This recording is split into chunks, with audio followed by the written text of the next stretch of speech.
Hello everyone, welcome back to my channel. This is Tejashwini Sharma, your guide for commerce subjects. We had started with business studies for second PUC and we are into our first chapter, that is nature and significance of management.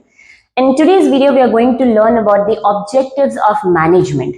In the previous video, we had learned about the meaning of management and the characteristics of management. So before we begin the topic, let us again recall the meaning of management. So basically, management is the process of getting things done efficiently and effectively to reach the organizational goals. So now business ಅಲ್ಲಿ management ಅನ್ನೋದು efficient ಆಗಿ ಮತ್ತೆ effective ಆಗಿ ಕೆಲಸನ ಮಾಡಿಬಿಟ್ಟು ಮಾಡ್ತೀವಿ.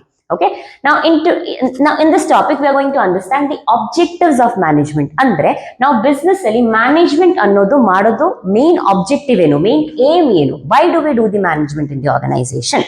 Now businesses ಅಲ್ಲಿ ನಾವು ಮ್ಯಾನೇಜ್ಮೆಂಟ್ ಅನ್ನೋದನ್ನ ಮಾಡ್ತೀವಿ with three main objectives. Those are organizational objectives, social objectives and personal objectives. Now first let us understand in brief. So organizational objective andre the objective of the organization towards itself. ಅಂದ್ರೆ ಒಂದು business ಕಡೆಗೆ ಏನೇನು objective ಇದೆ ಅದ್ರ ಬಗ್ಗೆ ನಾವು ಮಾತಾಡ್ತೀವಿ ಈ ಟಾಪಿಕ್ ಅಲ್ಲಿ. ನೆಕ್ಸ್ಟ್ ಸೋಷಿಯಲ್ ಆಬ್ಜೆಕ್ಟಿವ್ ಅಲ್ಲಿ ನಾವು ಅರ್ಥ ಮಾಡ್ಕೋತೀವಿ ಒಂದು ಬಿಸ್ನೆಸ್ ಸೊಸೈಟಿ ಕಡೆಗೆ ಏನ್ ಜವಾಬ್ದಾರಿ ಆಗಿದೆ, ಏನ್ ಆಬ್ಜೆಕ್ಟಿವ್ ಆಗಿದೆ ಅದನ್ನ ನಾವು ಸೋಷಿಯಲ್ ಆಬ್ಜೆಕ್ಟಿವ್ ಅಲ್ಲಿ ಅರ್ಥ ಮಾಡ್ಕೋತೀವಿ. And in personal objective, we will learn what is the objective of the organization towards its employees. So, ಇಲ್ಲಿ business ಕಡೆಗೆ business ಏನ್ ಜವಾಬ್ದಾರಿ, society ಕಡೆಗೆ business ಏನ್ ಜವಾಬ್ದಾರಿ, ಮತ್ತೆ ಅದ್ರದ್ದು ಎಂಪ್ಲಾಯೀಸ್ ಕಡೆಗೆ business ಏನ್ ಜವಾಬ್ದಾರಿ ಇದೆ ಅದನ್ನ ನಾವು ಈ ಟಾಪಿಕ್ ಅಲ್ಲಿ ಅರ್ಥ ಮಾಡ್ಕೋತೀವಿ. Now, this is a very brief topic and very simple to understand. Now, first one, ಸ್ವಲ್ಪ ಡೀಟೇಲ್ ಆಗಿ ಅರ್ಥ ಮಾಡ್ಕೊಳ್ಳೋಣ. ಆರ್ಗನೈಸೇಷನಲ್ ಆಬ್ಜೆಕ್ಟಿವ್ ಅಂದ್ರೆ ಒಂದು ಬಿಸ್ನೆಸ್ ಆಗಿಲ್ಲ, let's say I am running a business. ಇವಾಗ ನನ್ನ ಬಿಸ್ನೆಸ್ ಕಡೆಗೆ ಅಂತಾನೆ ಒಂದು ಆಬ್ಜೆಕ್ಟಿವ್ ಅನ್ನೋದಿರುತ್ತೆ. ಅಂದ್ರೆ ನಾನು ಒಂದು ಬಿಸ್ನೆಸ್ ನ ಸ್ಟಾರ್ಟ್ ಮಾಡ್ತಾ ಇದ್ದೀನಿ with certain objectives in my mind. ನಾವು in the business we have three main aims. Again in organizational objective, again we talk about three main factors, that is survival, profit and growth. ಇವಾಗ ಒಂದು ಯಾವುದೇ business ತಗೊಳ್ಳಿ, ಯಾವುದೇ ಒಂದು business start ಆದಾಗ ಅದ್ರದ್ದು main aim ಏನಾಗುತ್ತೆ, ಫಸ್ಟ್ ಮಾರ್ಕೆಟ್ ಅಲ್ಲಿ ಸರ್ವೈವ್ ಆಗೋದು. ಅಂದ್ರೆ ಒಂದು ಮಾರ್ಕೆಟ್ ಅಲ್ಲಿ ಬಿಸ್ನೆಸ್ ಸರ್ವೈವ್ ಆದ್ರೆ ನೆಕ್ಸ್ಟ್ ಅದು ಪ್ರಾಫಿಟ್ ನ ಮಾಡ್ಕೋಬಹುದು, ನೆಕ್ಸ್ಟ್ ಅದು ಬೇರೆ ಆಕ್ಟಿವಿಟೀಸ್ ನ ಮಾಡ್ಬೋದು. ಇವಾಗ ಲೆಟಸ್ ನಾನು ಬಿಸ್ನೆಸ್ ನ ಸ್ಟಾರ್ಟ್ ಮಾಡಿದೀನಿ, ಬಿಸ್ನೆಸ್ ನ ಸ್ಟಾರ್ಟ್ ಮಾಡಿದ್ಮೇಲೆ ನಾನು ಫಸ್ಟ್ ಮಾರ್ಕೆಟ್ ಅಲ್ಲಿ ಸರ್ವೈವ್ ಆಗ್ಬೇಕು. ನಾವು ಸರ್ವೈವ್ ಆಗೋದು ಹೇಗೆ, ನಾವು ಸರ್ವೈವಲ್ ನಾನು ಮಾಡ್ತೀನಿ ಹೇಗೆ and for what reason, so that I can cover all of my cost. ಇವಾಗ ಬಿಸ್ನೆಸ್ ಅಲ್ಲಿ ನಾನು ಏನೇನ್ ಕಾಸ್ಟ್ ನ ಇನ್ಕರ್ ಮಾಡ್ತಾ ಇದ್ದೀನಿ, ಅಟ್ ಲೀಸ್ಟ್ ಆ ಕಾಸ್ಟ್ ನ ನಾನು ಕವರ್ ಅಪ್ ಮಾಡಬೇಕು ಅನ್ನೋದಕ್ಕೆ ಅಂತ ನಾನು ಸರ್ವೈವಲ್ ನ ಮಾಡ್ತೀನಿ. Okay, so first is I'm going to survive in the market, and then when I'm having a proper survival in the organization, the next aim I'll be going for is earning the profit. ಇವಾಗ ಯಾವುದೇ business ತಗೊಳ್ಳಿ, ಎಲ್ಲ business main aim ಬಂದ್ಬಿಟ್ಟು profit earn ಮಾಡೋದಾಗತ್ತೆ, correct? ನಾವು survival ಆದ್ಮೇಲೆ ನಾನು business ಅಲ್ಲಿ profit ನ ಅರ್ನ್ ಮಾಡಬೇಕು ಅಂತ ಏಮ್ ಮಾಡ್ತೀನಿ. ನಾವು ಪ್ರಾಫಿಟ್ ಎಂತಕ್ಕೆ ಮಾಡಬೇಕು ನಾನು, ಸೊ ದಟ್ ನಾನು ಫ್ಯೂಚರ್ ಅಲ್ಲಿ ಏನಾದ್ರೂ ರಿಸ್ಕ್ ಬರ್ತಾ ಇದೆ ಅಥವಾ ಏನಾದ್ರೂ ಅನ್ಸರ್ಟೇನಿಟಿ ಅನ್ನೋದು ಬರ್ತಾ ಇದೆ, ಏನಾದ್ರೂ ಪ್ರಾಬ್ಲಮ್ಸ್ ಆಗ್ತಾ ಇದೆ ಬಿಸ್ನೆಸ್ ಅಲ್ಲಿ, ಏನಾದ್ರೂ ರಿಸ್ಕ್ ಫೇಸ್ ಮಾಡ್ತಾ ಇದ್ದೀನಿ ಅಂದ್ರೆ ಆ ರಿಸ್ಕ್ ನ ಫೇಸ್ ಮಾಡೋದಕ್ಕೆ ಅಂತ ನನ್ನ ಹತ್ರ ಒಂದು ಫಂಡ್ ಅನ್ನೋದು ಇರ್ಬೇಕಲ್ವಾ. And again how will I get that money if I make good profit in the organisation. So first ನಾನು ಸರ್ವೈವ್ ಮಾಡ್ತೀನಿ, ಸರ್ವೈವಲ್ ಮಾಡಿದ್ಮೇಲೆ I will go for earning the profit and finally I will aim for a growth. ನಾವು business ನ start ಮಾಡಿದ ತಕ್ಷಣ ನಾನು directly ನಾನು business ನ ಎಕ್ಸ್ಪ್ಯಾಂಡ್ ಮಾಡ್ತೀನಿ, ಎರಡೆರಡು ಬ್ರಾಂಚಸ್ ನ ಓಪನ್ ಮಾಡ್ತೀನಿ, ತುಂಬಾ ದೊಡ್ಡದಾಗಿ ಬಿಸ್ನೆಸ್ ನ ಮಾಡ್ತೀನಿ, ಅದೆಲ್ಲ ಏಮ್ ಇರಲ್ಲ. ಫಸ್ಟ್ ನಾನು ಏನ್ ಮಾಡ್ತೀನಿ, ಬಿಸ್ನೆಸ್ ನ ಸ್ಟಾರ್ಟ್ ಮಾಡೋಣ, ಅದನ್ನ ಸ್ವಲ್ಪ ಮಾರ್ಕೆಟ್ ಅಲ್ಲಿ ಸರ್ವೈವ್ ಮಾಡೋಣ, ಒಂದು ರೇಂಜ್ಗೆ ಪ್ರಾಫಿಟ್ ನ ಅರ್ನ್ ಮಾಡೋಣ, then we will go for the growth. ನಾವು what is this growth? Growth ಅಂದ್ರೆ ನಾನು ಬಿಸ್ನೆಸ್ ನ ಎಕ್ಸ್ಪ್ಯಾಂಡ್ ಮಾಡ್ತಾ ಇದ್ದೀನಿ, ಬಿಸ್ನೆಸ್ ನ ಡೈವರ್ಸಿಫೈ ಮಾಡ್ತಾ ಇದ್ದೀನಿ.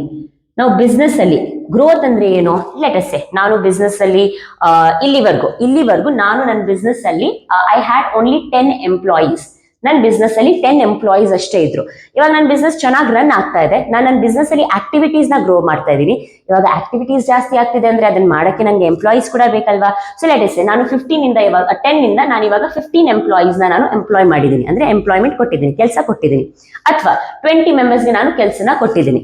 ಇವಾಗ ಏನಾಯ್ತು, 10 ಮೆಂಬರ್ಸ್ ಇರೋದ್ರಿಂದ ನಾನು ಇವಾಗ ನನ್ನ ಬಿಸ್ನೆಸ್ ಅಲ್ಲಿ 20 ಎಂಪ್ಲಾಯೀಸ್ ಇದೆ, 10 ಮೆಂಬರ್ಸ್ ಜಾಸ್ತಿ ಆಗಿದ್ದಾರೆ.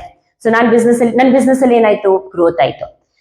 ಇನ್ನೊಂದು, ನಾನು ಪ್ರೊಡಕ್ಷನ್ ನ ಇನ್ಕ್ರೀಸ್ ಮಾಡಿದ್ದೀನಿ, ಬಿಸ್ನೆಸ್ ಅಲ್ಲಿ ಸೇಲ್ಸ್ ನ ಇನ್ಕ್ರೀಸ್ ಮಾಡಿದ್ದೀನಿ, ನಾನು ಬಿಸ್ನೆಸ್ ಅಲ್ಲಿ ಆಕ್ಟಿವಿಟೀಸ್ ನ ಇನ್ಕ್ರೀಸ್ ಮಾಡ್ತಾ ಇದ್ದೀನಿ ಅಂದ್ರೆ ಅದನ್ನು ಕೂಡ ನಾನು ಒಂದು ಗ್ರೋತ್ ಅಂತ ಕರಿತೀನಿ. ಇಲ್ಲ ಅಂದ್ರೆ ನಾನು ಒಂದು ಬಿಸ್ನೆಸ್ ರನ್ ಮಾಡ್ತಾ ಇದ್ದೀನಿ, ಒಂದು ಶಾಪ್ ನಡೆಸ್ತಾ ಇದ್ದೀನಿ ಅಂತ ಅನ್ಕೊಳ್ಳಿ, ಇನ್ನೊಂದು ಕಡೆ ನಾನು ಹೋಗ್ಬಿಟ್ಟು ಇನ್ನೊಂದು ಬ್ರಾಂಚ್ ನ ಓಪನ್ ಮಾಡ್ತಾ ಇದ್ದೀನಿ, that is also a growth in the organisation. ಅಂದ್ರೆ ಬೇಸಿಕಲಿ ಯಾವ ಬಿಸ್ನೆಸ್ ಕೂಡ ಒಂದೇ ಲೆವೆಲ್ ಅಲ್ಲಿ ಇರೋದಕ್ಕೆ ಇಷ್ಟಪಡಲ್ಲ. It will want to grow in the future time period.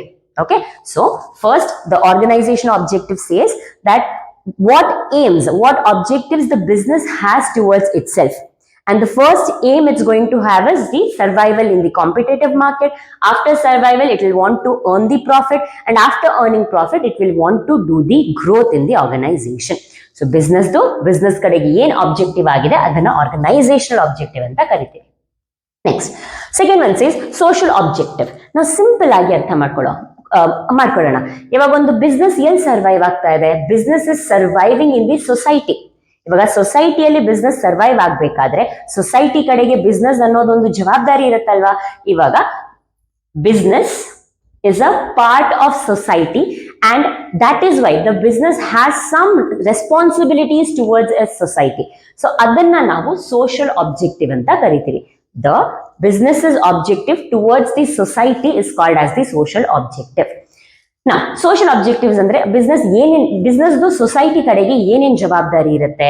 ಒಂದು, ಗಿವಿಂಗ್ ಕ್ವಾಲಿಟಿ ಪ್ರೊಡಕ್ಷನ್, ಅಂದ್ರೆ ನಾನು ಬಿಸ್ನೆಸ್ ಆಗಿ ಒಳ್ಳೆ ಕ್ವಾಲಿಟಿ ಪ್ರಾಡಕ್ಟ್ಸ್ ನಾನು ಮಾರ್ಕೆಟ್ ಅಲ್ಲಿ ಕಸ್ಟಮರ್ಸ್ಗೆ ಅಥವಾ ಸೊಸೈಟಿಗೆ ಕೊಡ್ತಾ ಇದ್ದೀನಿ ಅಂತ ಅಂದ್ರೆ ನಾನಲ್ಲಿ ನನ್ನ ಸೋಷಿಯಲ್ ಆಬ್ಜೆಕ್ಟಿವ್ ನನ್ನ ಜವಾಬ್ದಾರಿನ ಕರೆಕ್ಟ್ ಆಗಿ ರನ್ ಮಾಡ್ತಾ ಇದ್ದೀನಿ. ಅದೇ ಲೇಟೆಸ್ಟ್ ನಾನು ಎಂಪ್ಲಾಯ್ಮೆಂಟ್ ಆಪರ್ಚುನಿಟೀಸ್ ಕೊಡ್ತಾ ಇದ್ದೀನಿ. ಇವಾಗ ನಾನು ಬಿಸ್ನೆಸ್ ರನ್ ಮಾಡ್ತಿದ್ದೀನಿ ಅಂದ್ರೆ ನನ್ನ ಬಿಸ್ನೆಸ್ ಅಲ್ಲಿ ಎಂಪ್ಲಾಯೀಸ್ ಬೇಕಲ್ವಾ, ಆ ಎಂಪ್ಲಾಯೀಸ್ಗೆ ನಾನು ಕೆಲಸ ಕೊಡ್ತಾ ಇದ್ದೀನಿ ಅಂದ್ರೆ ಅಗೇನ್ ನಾನು ನನ್ನ ಸೋಷಿಯಲ್ ರೆಸ್ಪಾನ್ಸಿಬಿಲಿಟಿ ಅಥವಾ ಆಬ್ಜೆಕ್ಟಿವ್ ನ ಫುಲ್ಫಿಲ್ ಮಾಡ್ತಾ ಇದ್ದೀನಿ. ಒಂದು ಕ್ವಾಲಿಟಿ ಪ್ರೊಡಕ್ಷನ್, ಒಳ್ಳೆ ಕ್ವಾಲಿಟಿ ಪ್ರೊಡಕ್ಷನ್ಸ್ ನ ಮಾಡಿಬಿಟ್ಟು ನಾನು ಒಳ್ಳೆ ಕ್ವಾಲಿಟಿ ಪ್ರಾಡಕ್ಟ್ಸ್ ನ ಮಾರ್ಕೆಟ್ ಅಲ್ಲಿ ಕೊಡಬೇಕು, ಅದು ನಂದು ಜವಾಬ್ದಾರಿ. ನೆಕ್ಸ್ಟ್, ರೀಸನಬಲ್ ಪ್ರೈಸಿಂಗ್, ಅಂದ್ರೆ ನಾನು ಪ್ರಾಡಕ್ಟ್ಸ್ ನ ಪ್ರೊಡ್ಯೂಸ್ ಮಾಡಿದ್ಮೇಲೆ ಅಥವಾ ನಾನು ರೀಸೇಲ್ ಮಾಡ್ತಾ ಇದ್ದೀನಿ ಅಂದ್ರೆ ನಾನು ಅದಕ್ಕೆ ಒಂದು ಪ್ರೈಸ್ ಅನ್ನೋದನ್ನ ಸೆಟ್ ಮಾಡ್ತೀನಿ. ಆ ಪ್ರೈಸಿಂಗ್ ಹೇಗಿರ್ಬೇಕು? That pricing should be reasonable. I should not go for high pricing, I should not go for unfair pricing. Unfair ಆಗಿ ನಾನು ಕೆಲಸ ಮಾಡಬಾರ್ದು, ಒಳ್ಳೆ ರೀತಿಯಲ್ಲಿ ರೀಸನಬಲ್ ಆಗಿ ಪ್ರೈಸ್ ನ ಸೆಟ್ ಮಾಡ್ತಾ ಇದ್ದೀನಿ ಅಂದ್ರೆ ನಾನು ಸೊಸೈಟಿ ಕಡೆಗೆ ನನ್ನ ಜವಾಬ್ದಾರಿನ ಕರೆಕ್ಟ್ ಆಗಿ ಫುಲ್ಫಿಲ್ ಮಾಡ್ತಾ ಇದ್ದೀನಿ. Next, eco friendly methods of production. ನಾವು ವಿ ಆಲ್ ನೋ, ಇವಾಗ ನಮ್ಗೆ ಎಲ್ಲರಿಗೂ ಗೊತ್ತಿದೆ, ನಾವು ಕಂಪನೀಸ್ ದೊಡ್ಡ ದೊಡ್ಡ ಫ್ಯಾಕ್ಟ್ರೀಸ್ ಬಗ್ಗೆ ಮಾತಾಡಿದ್ರೆ ಎಷ್ಟು ಏರ್ ಪೊಲ್ಯೂಷನ್ ಆಗುತ್ತೆ, ವಾಟರ್ ಪೊಲ್ಯೂಷನ್ ಆಗುತ್ತೆ. ಇವಾಗ ಕೆಮಿಕಲ್ ಇಂಡಸ್ಟ್ರೀಸ್ ಬಂದಾಗ when they are doing their activities, ಅವ್ರು ಏನ್ ಮಾಡ್ತಾರೆ, ವೇಸ್ಟ್ ಫ್ಲೂಯಿಡ್ ಏನಿರುತ್ತೆ ಅದನ್ನ ಲೇಕ್ಸ್ ಅಲ್ಲಿ, ರಿವರ್ಸ್ ಅಲ್ಲಿ ಬಿಟ್ಬಿಡ್ತಾರೆ. ಅಲ್ಲಿ ಏನಾಗ್ತಾ ಇದೆ, the lake is being polluted, ಅಂದ್ರೆ ವಾಟರ್ ಪೊಲ್ಯೂಷನ್ ಆಗ್ತಾ ಇದೆ. ಅಗೇನ್ ಎಷ್ಟೊಂದು ಫ್ಯಾಕ್ಟ್ರೀಸ್ ಒಂದು ಏರ್ ನ ಬಿಡುತ್ತೆ, ದಟ್ ಇಸ್ ಸ್ಮೋಕ್ ನ ಬಿಡುತ್ತೆ, right? That smoke is getting mixed with what, with air, and again what is happening, air pollution ಆಗ್ತಾ ಇದೆ. ಅಂದ್ರೆ ಬಿಸ್ನೆಸಸ್ ಅಲ್ಲಿ ಕೆಲಸ ಆಗ್ಬೇಕಾದ್ರೆ there are chances that they will go for pollution, water pollution ಆಗಲಿ, air pollution ಆಗಲಿ. So this point is saying that if we being a business, if we are doing eco-friendly production, andre if we are doing the production in a manner where we are not harming the nature or environment too much, then again we are fulfilling our duties towards the society in a better manner. So society ಕಡೆಗೆ business ಏನ್ ಜವಾಬ್ದಾರಿ ಆಗಿದೆ, ಒಳ್ಳೆ quality production ಮಾಡೋದು, reasonable pricing ಮಾಡೋದು, employment opportunities ಕೊಡೋದು, ಮತ್ತೆ eco friendly ways ಅಲ್ಲಿ ಪ್ರೊಡಕ್ಷನ್ ಮಾಡೋದು, ಅಥವಾ ಇನ್ನೊಂದು ಬೆನಿಫಿಟ್ಸ್, ಸೊಸೈಟಿ ವೆಲ್ಫೇರ್ಗೋಸ್ಕರ ಡೊನೇಷನ್ಸ್ ಮಾಡೋದು, ಫಂಡಿಂಗ್ ಮಾಡೋದು, ಅದೆಲ್ಲ ಕೂಡ ನಮ್ದು ಸೋಷಿಯಲ್ ಅಬ್ಜೆಕ್ಟಿವ್ ಅಲ್ಲೇ ಬರುತ್ತೆ. And finally the last one goes personal objective. ಇವಾಗ ಒಂದು ಬಿಸ್ನೆಸ್ ಬಗ್ಗೆ ಮಾತಾಡಿದಾಗ ಬಿಸ್ನೆಸ್ ಅಲ್ಲಿ there are employees who are working. ಇವಾಗ ಎಂಪ್ಲಾಯೀಸ್ ಬಂದ್ಬಿಟ್ಟು ಬಿಸ್ನೆಸ್ ಅಲ್ಲಿ ಅವ್ರ ಎಫರ್ಟ್ಸ್ ನ ಹಾಕ್ತಾರೆ, ಅವ್ರ ಟ್ಯಾಲೆಂಟ್ ನ ಯೂಸ್ ಮಾಡಿ ಕೆಲಸನ ಮುಗಿಸ್ತಾರೆ. ಅಂದ್ರೆ business has to give something in return to them. So ಬಿಸ್ನೆಸ್ದು ಅವ್ರ ಎಂಪ್ಲಾಯೀಸ್ ಕಡೆಗೆ ಏನ್ ಜವಾಬ್ದಾರಿ ಆಗಿದೆ ಅದನ್ನ ನಾವು ಪರ್ಸನಲ್ ಆಬ್ಜೆಕ್ಟಿವ್ ಅಂತ ಕರಿತೀವಿ. So me being a business, if I am A business, I should give my employees something good in return for their efforts which they are doing in the organization or giving in the organization. Employees business ಅಲ್ಲಿ efforts ಹಾಕ್ತಿದ್ದಾರೆ ಅಂದ್ರೆ ನಾನು ಕೂಡ in return ವಾಪಸ್ ಏನೋ ಕೊಡಬೇಕು. So what will I give to the employees? Basically ನಾನು ಏನ್ ಕೊಡ್ತೀನಿ, salaries, ಒಳ್ಳೆ salary and wages ಕೊಡ್ತೀನಿ. I will not exploit my employees. I will give the employees the salary which they deserve for the efforts they are giving in my organization. So ಒಳ್ಳೆ salary ಕೊಡೋದು, ಒಳ್ಳೆ wages ಕೊಡೋದು ಒಂದು personal objective ಆಗಿದೆ. ಆಮೇಲೆ ನೀವು employee ಆಗಿ ತುಂಬಾ ಚೆನ್ನಾಗಿ ಕೆಲಸ ಮಾಡ್ತಿದ್ದೀರಾ ಅಂತಂದ್ರೆ ನಿಮ್ಗೆ ನಾನು ಅವಾರ್ಡ್ಸ್ ರಿವಾರ್ಡ್ಸ್ ನ ಪ್ರೊವೈಡ್ ಮಾಡಬೇಕು. ಇವಾಗ ಚೆನ್ನಾಗಿ ಕೆಲಸ ಮಾಡಿದೀರಾ ಅದಕ್ಕೆ ನಾನು ಅವಾರ್ಡ್ ಕೊಡೋದು ಅಥವಾ ಒಂದು ಏನೋ ರಿವಾರ್ಡ್ ಕೊಡೋದು. ಸೊ ಇಲ್ಲಿ ನಾನು ಅವಾರ್ಡ್ ರಿವಾರ್ಡ್ಸ್ ನ ಕೊಟ್ಟರೆ ಅಲ್ಲಿ ಏನಾಗುತ್ತೆ, ನಿಮ್ಗೆ ಒಂದು ರೆಕಗ್ನಿಷನ್ ಅನ್ನೋದು ಸಿಗುತ್ತೆ. ಸೊ ನಿಮ್ಗೆ ಒಂದು ಮೋಟಿವೇಶನ್ ಆಗುತ್ತೆ, ಓಕೆ ನಾನು ಚೆನ್ನಾಗಿ ಕೆಲಸ ಮಾಡ್ತಿದ್ದೀನಿ, I am getting something good in return. So ಆ ಒಂದು ರಿಟರ್ನ್ಸ್ ಬರುತ್ತೆ ಅಂತ ಅಂದಾಗ ನಿಮ್ಗೆ ಎಂಪ್ಲಾಯೀಸ್ಗೆ ಏನಾದ್ರೂ ಬಿಸ್ನೆಸ್ ಕಡೆಯಿಂದ ಬರ್ತಾ ಇದ್ದಾಗ ಎಂಪ್ಲಾಯೀಸ್ ಮೋಟಿವೇಟೆಡ್ ಆಗಿರುತ್ತೆ ಇರ್ತಾರೆ. And lastly, proper recognition. If a employee or if the people of the organization are doing a better job, they are to be given some recognition. Now you might have seen in organizations, employee of the week, employee of the month, employee of the year ಅಂತ ನಿಮಗೆ awards rewards ಕೊಡ್ತಾರಲ್ವಾ, that is nothing but giving you recognition. ನಿಮ್ ಕೆಲಸನ ನಿಮ್ business recognise ಮಾಡ್ತಿದೆ ಅಂದ್ರೆ ನೀವು ಚೆನ್ನಾಗಿ ಕೆಲಸ ಮಾಡ್ತಿದ್ದೀರಪ್ಪ, ತಗೊಳ್ಳಿ ನಿಮ್ಗೆ ಇದು ನಾವು ರಿವಾರ್ಡ್ ಕೊಡ್ತಾ ಇದ್ದೀವಿ ಆಸ್ ಯೋರ್ ರೆಕಗ್ನಿಷನ್. ಸೊ ಈ ತರ ರೆಕಗ್ನಿಷನ್ ಕೊಟ್ಟಾಗ ಏನಾಗುತ್ತೆ, ಎಂಪ್ಲಾಯೀಸ್ ಮೋಟಿವೇಟೆಡ್ ಆಗಿರ್ತಾರೆ and they will want to do a better job. So this last point, last objective says the objective of the business towards its employees is your personal objective. And one more, personal objective is also called as individual objective. So society, sorry, individual ಅಂದ್ರೆ ಅದ್ರದ್ದು employees ಕಡೆಗೆ business ಏನ್ ಜವಾಬ್ದಾರಿ ಆಗಿದೆ ಅದನ್ನ ನಾವು individual ಅಥವಾ personal objective ಅಂತ ಕರಿತೀವಿ. So this goes your overall objectives of management. Once again, there are 3 objectives: organizational, social and personal. Organizational objective says the objectives the business has towards itself, that is having a survival in the competitive market, then going for earning profit and then go for the growth. In the same way, the business has some responsibilities towards the society. Why? Because the business is a part of the society itself. That is why the business has to give something in return to the society. Like what? By giving quality, good products to the customers, then giving reasonable pricing, doing reasonable pricing, then giving eco-friendly products to the, doing eco-friendly ways of productions, giving employment opportunities, giving some donations or funding for the welfare of the society and so on. Those goes your social objective. And finally, personal objective is nothing but the objective the business has towards its own employees. So when the employees are giving something to the business, their talent, their creativity, their work and effort to the organization, the business or the organization has to give something in return to the people or to the individuals and employees of the organization. So employees can be given rewards, awards for their work, salaries, wages, incentives for their work, giving them proper recognition for the work they are doing and so on.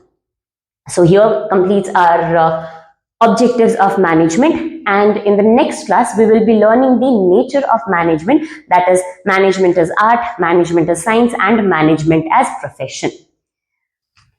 So I hope you have understood everything which is explained in today's video, and do not forget to like, subscribe and share the video. And if you have any doubts regarding this topic or the previous topic, you can put your queries in the comment section. So thank you for watching this video.